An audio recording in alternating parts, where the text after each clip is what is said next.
아픈 손자를 업고 달려간 공립병원 응급실. 며느리는 망신스럽다며 시어머니를 몰아세웠고 아들마저 치매 아니냐며 어머니의 가슴에 못을 박았습니다. 그렇게 모든 것을 잃은 줄 알았던 65세의 한 어머니. 하지만 아무도 몰랐습니다. 그녀가 사실은 40억 원짜리 시계의 주인이었다는 것을요. 이 기막힌 이야기의 끝을 지켜봐 주세요. 그래요. 그날의 이야기를 해볼까 해요. 제 나이 65, 오수진의 인생에서 가장 긴 하루였을지도 모르겠네요. 모든 것은 마포, 한강이 그림처럼 내려다 보이는 그 으리으리한 펜트하우스의 가장 작은 방에서 시작됐어요. 창밖으로는 가을 햇살이 부서지며 윤슬을 만들고 있었지만 제 주위의 공기는 먼지처럼 답답하게 가라앉아 있었죠. 마지막 남은 짐들을 낡은 상자에 담고 있었거든요. 방 안은 새로 칠한 페인트 냄새로 머리가 아플 지경이었어요. 제 흔적을 하루라도 빨리 지우고 싶다는 듯이 말이에요. 아들 민혁이는 팔짱을 낀 채 창밖을 보며 서 있었어요. 40살, 번듯한 투자회사에 이사라며 늘 자신만만하던 아들이었지만 그 순간만큼은 제 눈을 마주치지 못하더군요. 그저 제 그림자가 어른거리는 자신의 비싼 구두코만 내려다볼 뿐이었죠. 며느리 서연이는 달랐어요. 38, 언제나 머리부터 발끝까지 완벽하게 꾸미고 다니는 아이죠. 뾰족한 하이힐로 거실 바닥을 또각거리며 오가는데 그 소리가 마치 제 심장을 콕콕 찌르는 것 같았어요. 손목에 찬반짝이는 시계를 힐끔거리는 모습이 어서 이 늙은이가 짐을 다 싸서 나가줬으면 하는 속마음을 대놓고 보여주는 것 같았죠. 오늘 저녁에 중요한 손님들을 초대해 파티를 연다고 했거든요. 제 존재가 그 화려한 파티의 오점이 되어서는 안 된다는 무언의 압박이었어요. 그 사람, 제 남편이 세상을 떠나고 나서 모든 것이 이렇게 변해버렸어요. 평생을 성실하게 시계만 고치던 온화한 사람이었죠. 그가 떠나자 집안의 시간도 함께 멈춘 줄 알았는데 아니었어요. 저만 빼고 모든 것이 너무나 빨리 낯설게 흘러갔어요. 남편과 평생의 추억이 깃든 낡은 집은 투자 가치가 없다는 아들의 한마디에 팔려나갔고 그 돈에 대출금을 보태 이 마천루의 꼭대기로 이사왔죠. 처음에는 저도 좋았어요. 아들 내외가 성공해서 이런 좋은 집에 사는구나 대견했죠. 하지만 제게 허락된 공간은 가정부 방이라 불리는 창문도 없는 작은 골방이었어요. 그래도 괜찮다고 생각했어요. 자식들 곁에 있는 게 어딘가 싶어서요. 그런데 이제는 그 작은 공간마저 엔터테인먼트 룸으로 만들어야 한다며 비워달라는 거였어요. 제 최소한의 공간이라는 필요와 아들 내외의 여가를 위한 필요가 부딪혔을 때 제 필요는 너무나 쉽게 부서져 버렸죠. 사실 제 마음속에는 이미 희미한 예감 같은 게 있었어요. 남편이 살아있을 때 민혁이는 그래도 아들이었어요. 퇴근길에 아버지가 좋아하시는 군밤을 사오기도 하고 제 어깨를 주물러 주기도 했죠. 하지만 남편이 떠나자 민혁이는 서연이의 남편이 되어버렸어요. 늘 피곤에 절어 있었고 휴대폰 속에서 울리는 주식 시세와 씨름하느라 제 얼굴 한번 제대로 보는 날이 없었죠. 서연이는 또 어떻고요? 그 아이의 세상은 손바닥만한 스마트폰 화면 속에 있었어요. 인스타그램 속 친구들은 다들 해외여행을 가고 명품 가방을 새로 샀다며 자랑하는데 자신만 초라하게 느껴졌나 봐요. 시어머니를 모시고 사는 자신의 처지가 그 화려한 세상과 어울리지 않는다고 생각했겠죠. 가끔 거실에 나와 앉아 있으면 서연이는 보란 듯이 방향제를 칙칙 뿌리곤 했어요. 어머니, 환기 좀 시켜야겠어요. 왠지 쿰쿰한 냄새가 나는 것 같아서요. 그럴 때마다 저는 제 옷깃의 냄새를 남몰래 맡아보곤 했어요. 정말 내게서 그 아이가 말하는 노인 냄새가 나는 걸까 부끄럽고 서러워서 심장이 쿵 내려앉았죠. 새로 옮겨갈 집은 며느리가 골라줬어요. 스마트폰으로 부동산 앱인가 하는 걸 몇 번 두드려 보더니 어머니, 여기가 보증금도 싸고 괜찮네요라며 화면을 휙 보여주더군요. 작고 복잡한 글씨들, 반지하, 단기 임대 같은 낯선 용어들 앞에서 저는 그저 고개를 끄덕일 수밖에 없었어요. 얼마 전 함께 외출했을 때 서연이는 요즘 유행한다는 카페에 저를 데려갔어요. 기계 앞에서 주문을 해야 하는데 화면이 어지러워 어쩔 줄 몰라 하는 제게 서연이는 혀를 차며 말했죠. 아유, 어머니는 이런 거 잘 모르시잖아요. 제가 해드릴게요. 그러면서 자신은 이름도 어려운 커피를 시키고 제게는 가장 싼 주스 하나를 시켜주더군요. 그 작은 기계 하나가 저와 아들 내외 사이에 놓인 건널 수 없는 강처럼 느껴졌어요. 가족 단체 카톡방에서도 저는 늘 유령 같은 존재였어요. 느린 타자 속도로 겨우 안부를 물으면 한참 뒤에야 짧은 단답이 돌아오거나 아예 읽지 않음을 뜻하는 숫자 1이 사라지지 않을 때도 많았죠. 상자 안에 마지막으로 남편의 낡은 손목시계를 넣었어요. 평생을 차고 다녀 닳고 다른 가죽 시계줄에서 여전히 남편의 채취가 나는 것만 같았죠. 그 순간 방문이 벌컥 열렸어요. 서연이가 지갑에서 5만 원짜리 지폐 몇 장을 꺼내 제 손에 억지로 쥐어주더군요. 어머니, 이걸로 일단 생활비 하세요. 이사 비용도 있고 해서 저희도 이번 달은 좀 힘들어요. 마치 큰 선심이라도 쓰는 듯한 말투였어요.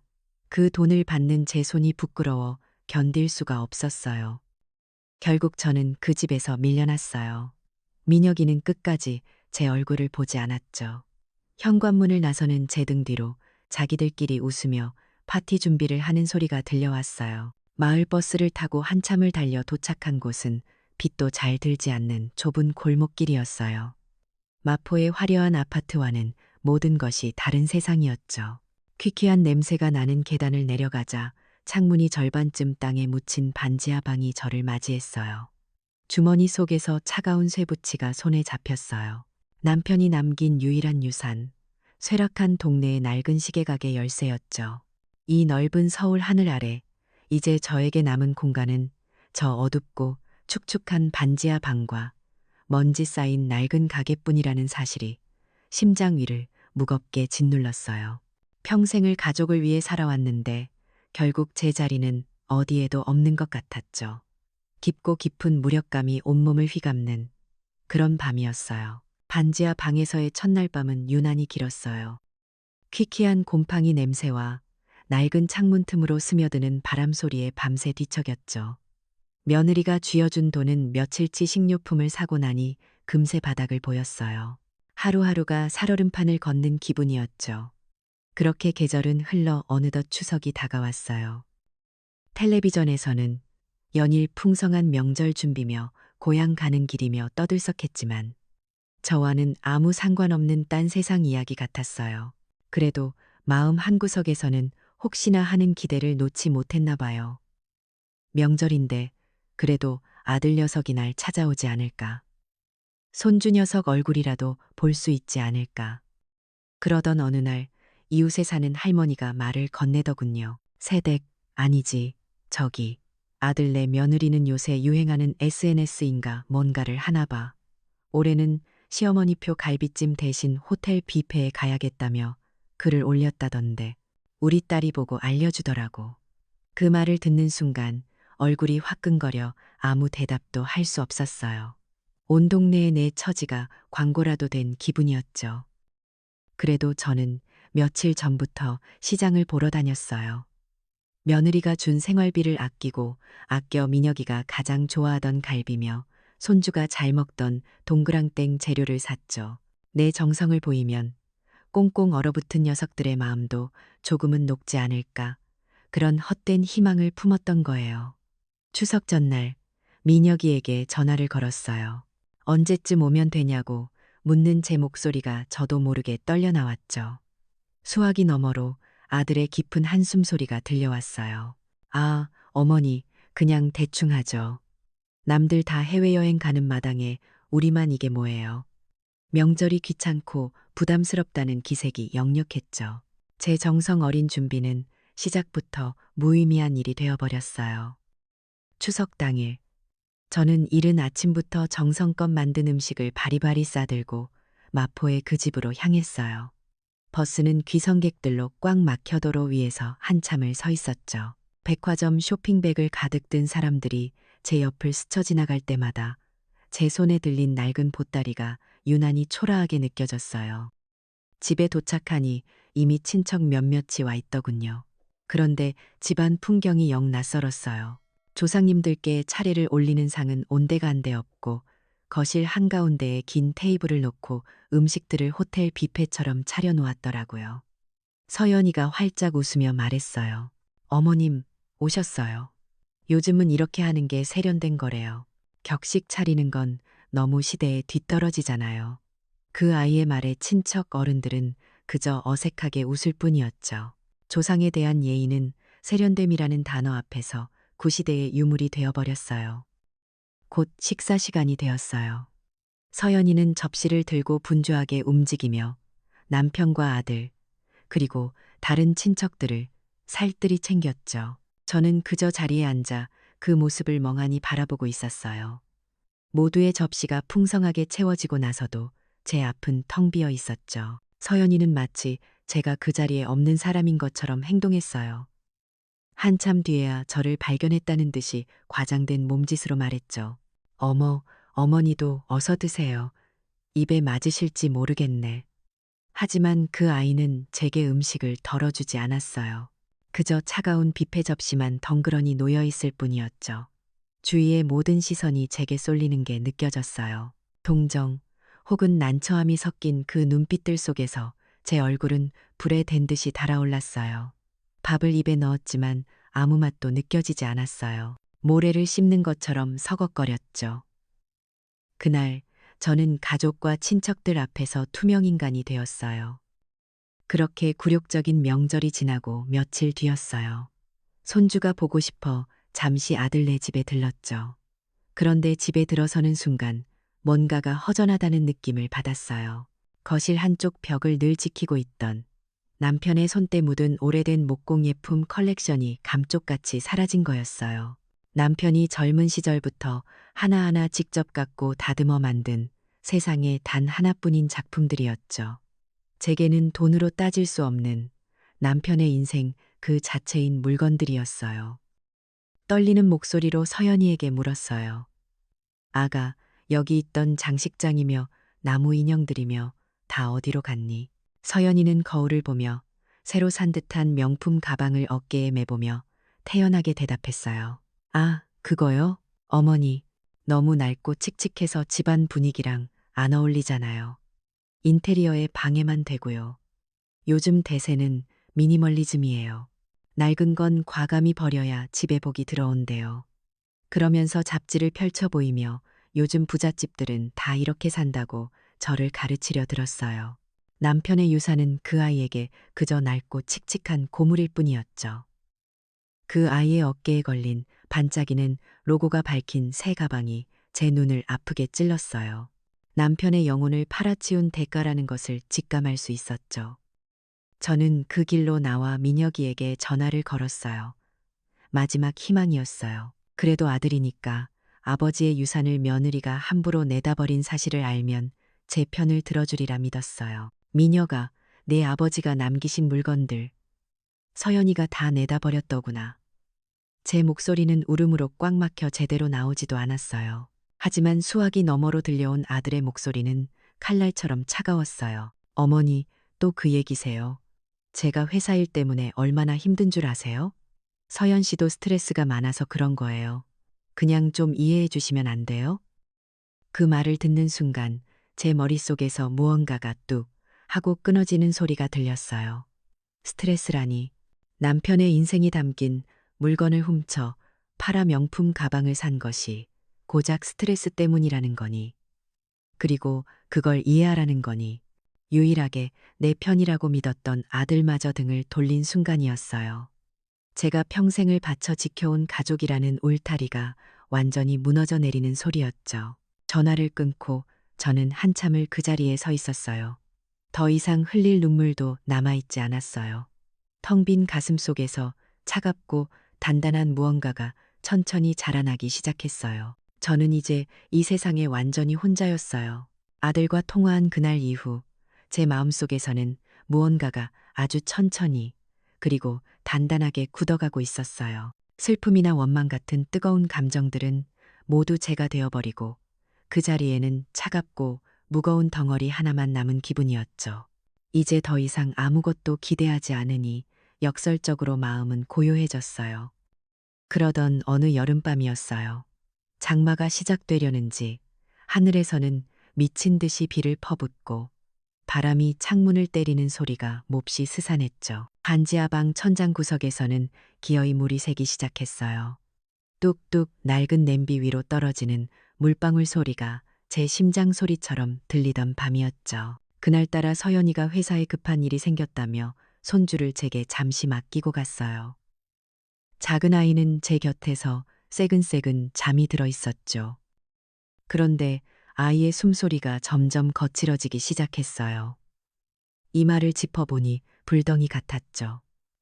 아이는 끙끙 앓다가 갑자기 온몸을 뻣뻣하게 굳히며 파르르 떨기 시작했어요. 경련이었어요. 제 심장이 쿵 하고 바닥으로 떨어지는 것 같았죠. 정신없이 119 버튼을 누르려던 순간 뇌리 속에서 며느리의 앙칼진 목소리가 울렸어요. 어머니는 왜 이렇게 일을 크게 만드세요? 그 목소리가 제 손가락을 붙잡는 것만 같았어요. 119를 부르면 구급차가 동네에 요란한 소리를 내며 달려오면 그 아이는 분명 또 저를 타박하겠죠. 상식도 없고 유난 떠는 늙은이라고요. 그 짧은 순간의 망설임이 제 자신을 얼마나 비참하게 만들었는지 몰라요. 하지만 아이의 입술이 파래지는 것을 본 순간 그런 망설임은 사치였어요. 아들 내외에게 전화를 걸었지만 받지 않았어요. 분명 강남 어디쯤에서 열리는 화려한 파티에서 웃고 떠들고 있겠죠. 수화기 너머로 들려오는 통화 연결음이 제 절망을 비웃는 것 같았어요. 저는 얇은 지갑에 있던 마지막 꼬깃꼬깃한 지폐 몇 장을 움켜쥐고 아이를 들쳐업은 채 폭풍우 속으로 뛰쳐나갔어요. 비에 젖은 골목길은 미끄러웠고 택시는 좀처럼 잡히지 않았죠. 겨우 택시를 잡아타고 제일 가까운 대학병원 응급실로 가주세요 라고 외쳤어요. 도착한 공립병원 응급실은 전쟁터나 다름없었어요. 여기저기서 터져나오는 신음소리, 다급하게 오가는 의료진, 소독약 냄새와 피 냄새가 뒤섞인 공기. 저는 그 혼돈 속에서 흠뻑 젖은 채 불덩이 같은 손주를 안고 하염없이 제 차례를 기다렸어요. 이곳에서는 돈에 많고 저금이나 사회적 지위 같은 건 아무 소용이 없었어요. 모두가 고통 앞에서 평등했죠. 어쩌면 저는 아들네의 그 깨끗하고 세련된 펜트하우스보다 이 절박한 사람들이 모인 아수라장에서 더 소속감을 느꼈는지도 몰라요. 한참 뒤에야 아들 내외에게서 연락이 왔어요. 전화를 받자마자 들려온 민혁이의 목소리는 걱정이 아닌 짜증으로 가득 차 있었죠. 배경에서는 시끄러운 음악 소리와 사람들의 웃음소리가 들려왔어요. 아이가 경련을 했다는 제 말에도 아들은 그래서요? 지금 병원이라고요. 어느 병원인데요? 라며 귀찮다는 듯이 되물었죠. 그리고 잠시 뒤 저는 상상했어요. 제 전화를 받은 서연이가 어떤 표정을 지었을지. 분명 미간을 찌푸리며 또 이 늙은이가 사고를 쳤구나 생각했겠죠. 그리고는 능숙하게 스마트폰을 꺼내 들고 병원의 낡고 지저분한 복도를 배경으로 사진을 한 장 찍었을 거예요. 그리고는 이렇게 썼겠죠. 정말 속상한 밤. 가슴이 찢어지네요. 맘짓 철없는 어른. 그 마지막 해시태그가 누구를 향한 것인지는 너무나 명백했어요. 자신의 피해자 서사를 구축하고 이 모든 소동의 원인을 제게 돌리려는 교묘하고 비겁한 방식이었죠. 얼마나 지났을까? 멀리서부터 또각거리는 하이힐 소리와 함께 아들 부부가 나타났어요. 값비싼 옷은 파티의 흔적으로 화려했지만 그들의 얼굴은 걱정이 아닌 분노로 일그러져 있었죠. 서연이는 저를 보자마자 병원 복도가 쩌렁쩌렁 울리도록 소리를 질렀어요. 어머니, 지금 제정신이세요? 애를 데리고 이런 더러운 곳에 오면 어떡해요? 당장 저희 가족 주치의한테 연락했어야죠. 동네 사람들 보기 창피해서 정말 저희 망신 주려고 작정하셨어요? 주변의 모든 사람들이 저희를 쳐다봤어요. 수군거리는 소리, 이상하다는 듯한 눈초리. 저는 순식간에 손주의 목숨보다 자기 체면이 중요한 상식 없는 시어머니가 되어 있었죠. 저는 마지막 희망을 담아 민혁이를 바라봤어요. 제발, 아들아, 내 아들이다. 그리고 내 어미다. 한마디만이라도 내 편을 들어다오. 하지만 아들은 제게서 시선을 피하며 제 가슴에 가장 깊은 상처를 내는 말을 내뱉었어요. 어머니 때문에 서연 씨가 얼마나 놀랐는지 아세요? 혹시 치매 초기 증상 아니에요? 요즘 자꾸 이상한 행동만 하시잖아요. 치매라니 제 귀를 의심했어요. 지난 수십 년의 세월 제가 아들에게 바쳤던 모든 사랑과 헌신이 치매 노인의 이상행동으로 치부되는 순간이었죠. 다행히 의사는 아이가 열성 경련이었고 이제 괜찮다고 말했어요. 하지만 아들 부부의 비난은 멈추지 않았죠. 그들은 곧장 1인실을 잡아 아이를 옮겼고 저는 텅 빈 응급실 복도에 홀로 남겨졌어요. 비에 젖은 옷은 차갑게 몸에 감겨왔고 손에는 택시비를 내고 남은 빈 영수증 한 장이 쥐어져 있었죠. 그 종이 조각이 마치 제 인생의 성적표처럼 느껴졌어요. 그 순간이었어요. 제 가슴 속에서 무언가가 툭 하고 끊어지는 소리가 들린 것은 지난 세월 동안 아들을 향해 이어져 있던 모성애라는 질긴 끈이 날카로운 칼에 잘려나간 듯한 느낌이었죠. 그 끈이 끊겨나간 자리, 텅 비어버린 공간 속에서 슬픔 대신 차갑고 단단한 무언가가 생겨나기 시작했어요. 마치 뜨거운 쇳물이 차가운 물에 담금질되어 강철이 되듯이 더 이상 아프지 않았어요. 그저 차갑고 고요할 뿐이었죠. 응급실의 밤은 그렇게 끝나가고 있었어요. 제 인생의 한 시대도 함께요.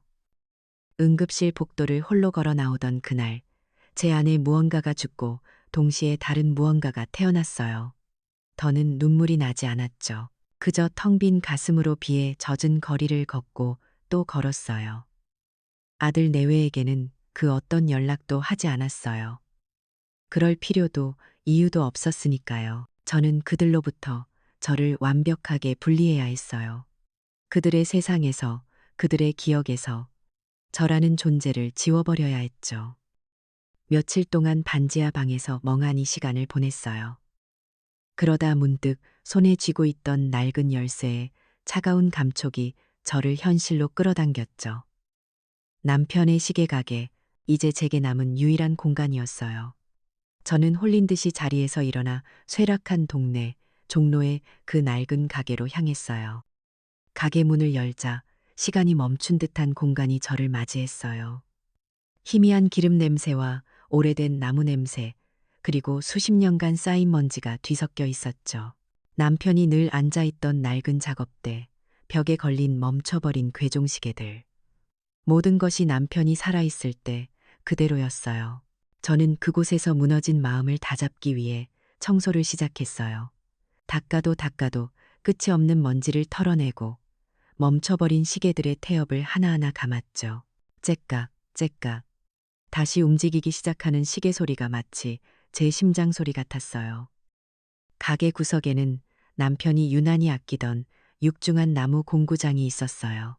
그걸 옮겨 그 밑을 닦아내려 안간힘을 쓰던 순간이었죠. 공구장이 밀려나자 낡은 마룻바닥 일부가 삐걱거리며 살짝 들리는 게 보였어요. 호기심에 손을 넣어 마룻바닥을 들어 올리자 거기에는 아래로 향하는 작은 문이 있었어요. 한 번도 본 적 없는 비밀스러운 지하실로 향하는 문이었죠. 문을 열자 서늘하고 건조한 공기가 확 끼쳐왔어요. 곰팡내 나는 지하실을 상상했는데 전혀 달랐죠.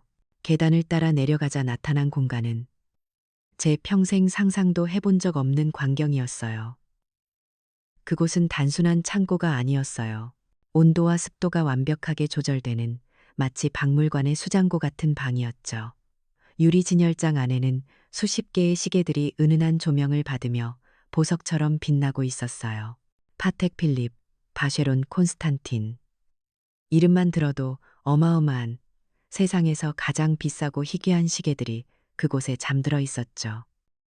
옆에 놓인 책상 위에는 두꺼운 가죽 장부들과 서류철들이 가지런히 정리되어 있었어요. 떨리는 손으로 장부를 펼쳐보았어요. 그 안에는 시계 하나하나의 출처와 거래 내역, 복원 과정이 남편의 꼼꼼한 글씨체로 기록되어 있었죠. 함께 발견한 편지들은 더 충격적이었어요.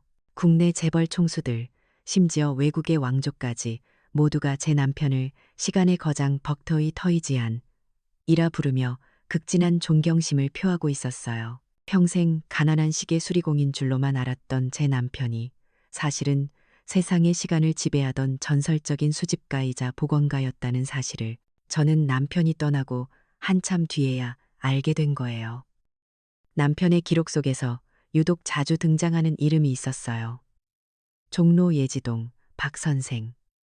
남편과 수십 년간 함께 일해온 감정사였죠. 저는 다음 날 바로 예지동의 낡은 시계 골목으로 그를 찾아갔어요. 허름한 가게 안 확대경을 쓰고 시계 부품을 들여다보던 노신사는 저를 보자마자 확대경을 벗어 던지고 자리에서 일어났어요. 형수님, 형수님 맞으시죠? 박 선생은 제 손을 잡고 눈물을 글썽였어요. 회장님께서 언젠가 형수님이 모든 것을 알게 되실 날이 올 거라고. 그때가 되면 제가 모든 걸 도와드려야 한다고 신신당부를 하셨습니다. 이제야 오셨군요. 그는 제게 가장 든든한 동맹이 되어 주었어요. 박 선생은 제게 시계 컬렉션의 가치를 하나하나 설명해 주었어요. 형수님, 이건 돈의 문제가 아닙니다. 이건 역사고 예술입니다. 그리고 이 가치를 제대로 인정받으려면 세상과 소통하셔야 합니다.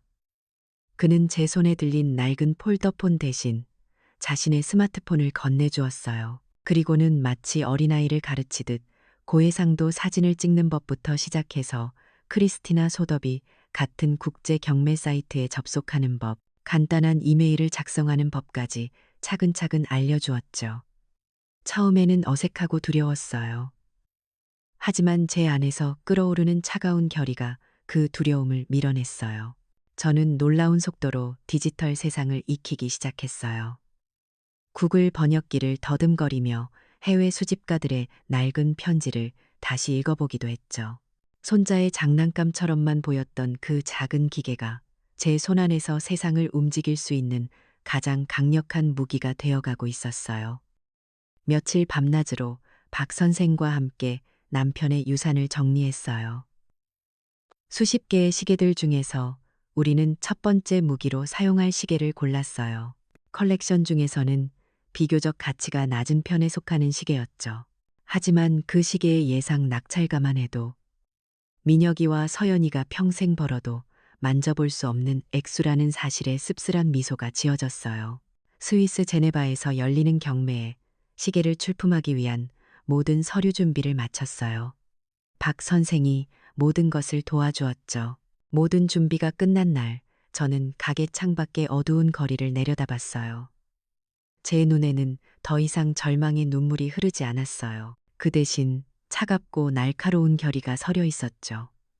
이제 시작이었어요. 길고 긴 싸움의 시작.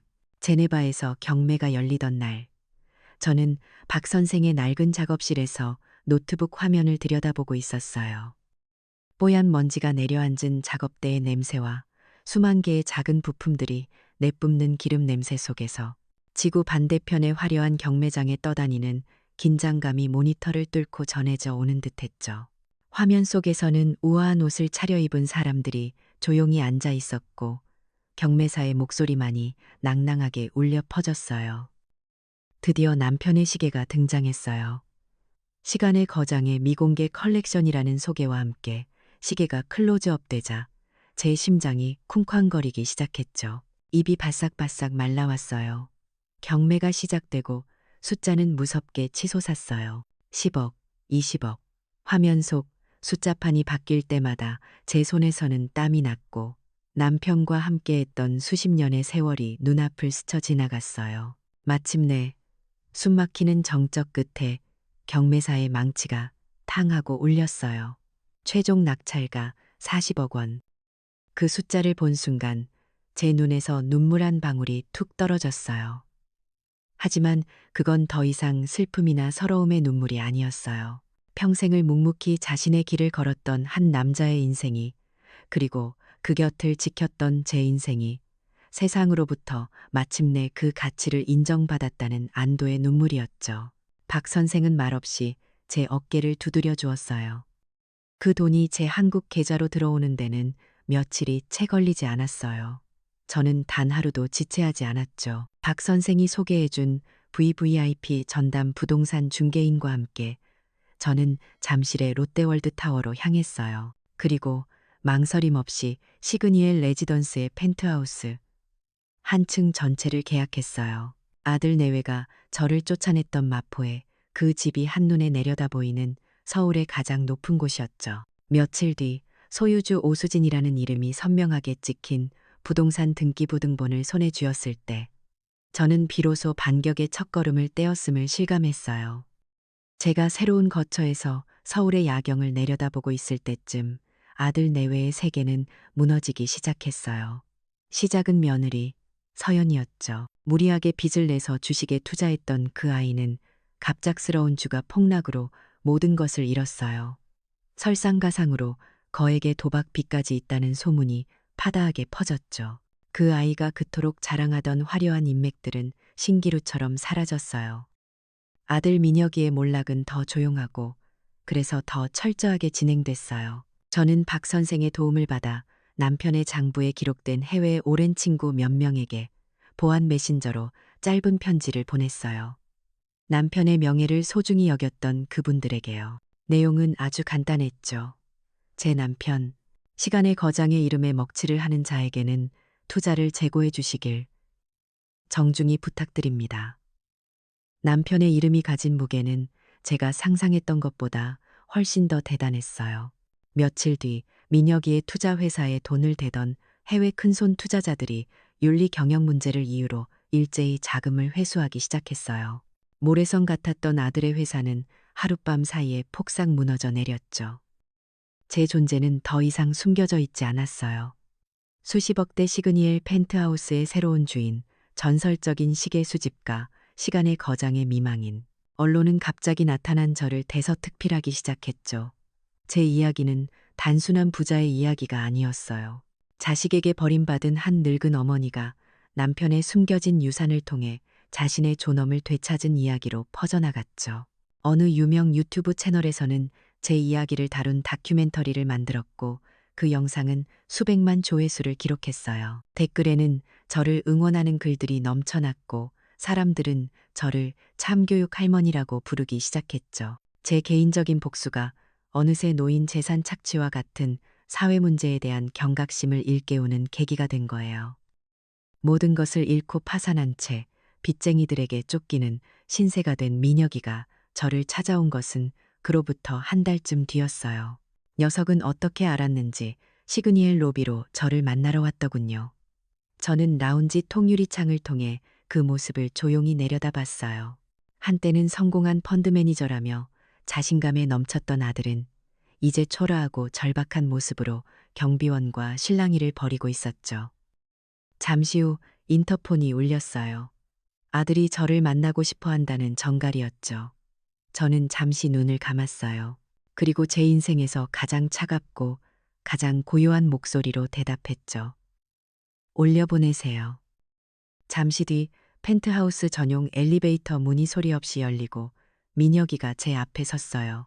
녀석은 사방이 통유리로 된 서울 전체가 발 아래에 펼쳐진 거실의 압도적인 풍경에 잠시 말을 잃은 듯 보였죠. 저는 가장 좋은 비단으로 만든 옷을 차려입고 가장 편안한 소파에 앉아 녀석을 바라봤어요. 과거 녀석이 저를 내쫓았던 펜트하우스의 어둡고 작은 방과는 모든 것이 달랐죠. 이제 저는 더 이상 무시당하고 쫓겨나는 늙은 어머니가 아니었어요. 흔들림 없는 존엄과 지혜를 갖춘 이 집의 주인이자 한 가문의 수장이었죠. 우리는 한참 동안 아무 말도 하지 않았어요. 서울의 야경이 별처럼 반짝이는 가운데 완벽하게 뒤바뀐 권력관계의 침묵만이 우리 사이에 흘렀어요. 아들의 초라한 모습이 시그니엘의 화려한 대리석 바닥에 그림자처럼 번졌어요. 한때 세상을 다 가진 듯 오만했던 얼굴에는 깊은 피로와 절망만이 남아 있었죠. 녀석은 결국 내 앞에서 무릎을 꿇었어요. 용서해달라고 다시 시작할 수 있게 돈을 조금만 달라고 애원했죠. 하지만 제 마음은 호수처럼 고요했어요. 분노도 연민도 아니었어요. 그저 해야 할 일을 해야 한다는 차가운 의무감 같은 것이었죠. 저는 말없이 거실 테이블 위로 남편의 낡은 가죽 장부 한 권을 밀어주었어요. 그리고 특정 페이지들을 펼쳐 보였죠. 그곳에는 십수년 전의 날짜와 함께 아들 민혁, 미국 유학 자금, 며느리 서연, 결혼 예물 비용, 아들 첫 사업 투자금 같은 항목들이 남편의 정갈한 글씨로 적혀 있었어요. 그리고 그 옆에는 자금에 출처가 된 어느 희귀한 시계의 모델명과 판매 기록이 함께 있었죠. 아들의 눈동자가 걷잡을 수 없이 흔들렸어요. 자신이 이룬 모든 것이 스스로의 능력이 아니라 아버지의 보이지 않는 유산 위에서 가능했다는 진실을 마주한 것이죠. 저는 나지막이 하지만 단호하게 말했어요. 내 모든 성공은 내 것이 아니었다. 우리가 너에게 준 기회였지. 그런데 너와 내 아내는 그 기회와 그 기회를 준 사람의 유산을 어떻게 대했니? 아들은 아무 대답도 하지 못했어요. 저는 자리에서 일어나 창가에 섰죠. 돈으로는 책임감과 효도를 가르칠 수 없다. 너희들 스스로 바닥에서부터 다시 배워야 해. 저는 녀석에게 단 한 푼도 주지 않았어요. 대신 아들 내외가 살았던 그 반지하 방에 남은 월세를 내주었죠. 그게 제가 해줄 수 있는 전부였어요. 그 후로 몇 달간 저는 멀리서 그들을 지켜봤어요. 박 선생을 통해 간간히 들려오는 소식에 따르면 아들은 건설 현장에서 막노동을 하고 며느리는 식당에서 그릇을 닦는다고 했어요. 처음에는 서로를 탓하며 맹렬히 싸우기도 했다더군요. 하지만 시간이 지나면서 지친 몸을 서로에게 기대며 허름한 분식집에서 컵라면으로 끼니를 때우는 날이 많아졌다고 했어요. 그제야 저는 다음 단계를 실행할 때가 되었다고 생각했죠. 저는 제 이름으로 재단을 설립하고 남편의 평생의 꿈이었던 시계 박물관 건립을 발표했어요. 위치는 낡은 공장과 젊은 예술가들의 감성이 공존하는 성수동의 한 부지였죠. 시간의 거장 오진태 기념 시계 박물관. 이곳은 단순히 값비싼 시계를 전시하는 공간이 아니었어요. 저는 이곳을 재능은 있지만 기회가 없는 젊은 장인들을 후원하고 소외 계층 청소년들에게 기술을 가르치는 문화의 중심지로 만들 계획이었죠. 제 이야기는 이미 세상에 알려져 있었고 박물관 건립 소식은 많은 사람들의 지지와 후원을 받았어요. 더 나아가 저는 제 경험을 바탕으로 노인 재산 보호를 위한 시민단체를 만들었어요. 변호사들과 함께 법률 개정을 위한 활동을 시작했고 온라인 플랫폼을 통해 저희의 활동을 알렸죠. 어느새 제 이름 앞에는 오수진법이라는 별칭이 따라붙기 시작했어요. 1년 뒤 마침내 박물관이 문을 여는 날이 왔어요. 아름다운 건축물 안은 각계각층의 손님들로 가득 찼죠. 저는 그날 초라한 행색의 아들, 내외를 박물관으로 불렀어요. 1년의 고된 노동으로 그들의 얼굴에는 거친 세월의 흔적이 새겨져 있었지만 눈빛은 예전보다 훨씬 단단하고 겸손해져 있었죠. 저는 그들을 박물관 중앙홀 남편의 커다란 초상화 앞으로 데려갔어요. 너희에게 물려줄 유산은 하지만 이 유산을 지키고 가꿀 기회는 주겠다. 저는 민혁이에게 박물관의 보안팀장직을, 서연이에게는 시설관리팀장직을 제안했어요. 돈이나 명예가 아닌 땀과 책임감으로 아버지의 유산을 마주할 기회였죠. 그리고 또다시 시간이 흘렀어요. 박물관은 어느새 서울의 새로운 문화명소가 되었고 증강현실, AR, 기술로 시계 속 작은 우주를 체험하는 프로그램은 아이들에게 특히 인기가 많았죠. 어느 주말 오후 저는 어린 손자의 손을 잡고 박물관 중앙홀에 서 있었어요. 거대한 괴종시계의 움직임에 대해 설명해주고 있었죠. 할머니, 저기 아빠다. 손자의 손가락이 가리키는 곳에 깔끔한 제복을 입은 민혁이가 순찰을 돌며 관람객들에게 정중히 인사를 하고 있었어요. 저 멀리서는 서연이가 직원들과 함께 시설을 점검하며 무언가를 꼼꼼히 지시하고 있었죠. 아직은 서로 어색한 기류가 흐르지만 그들은 각자의 자리에서 묵묵히 땀 흘리며 새로운 질서에 적응하고 있었어요. 저는 남편의 초상화를 올려다보며 나지막이 속삭였어요. 여보, 보고 있나요? 그리고 손자의 작은 손을 꼭 잡았죠. 이제야 비로소 우리는 진짜 가족이 되어가는 것 같았어요. 파괴가 아닌 재건으로 복수가 아닌 질서로 저의 길고 길었던 싸움은 그렇게 막을 내리고 있었어요. 새로운 시간은 이제 막 시작되고 있었죠. 어쩌면 가장 완전한 복수는 모든 것을 빼앗는 게 아닐지도 몰라요. 오수진 씨의 여정은 그걸 보여주었죠. 진정한 승리는 상대를 무너뜨리는 것이 아니라 존중과 겸손의 가치를 가르쳐 새로운 질서를 세우는 것. 그것이 바로 가장 품격 있는 복수였어요.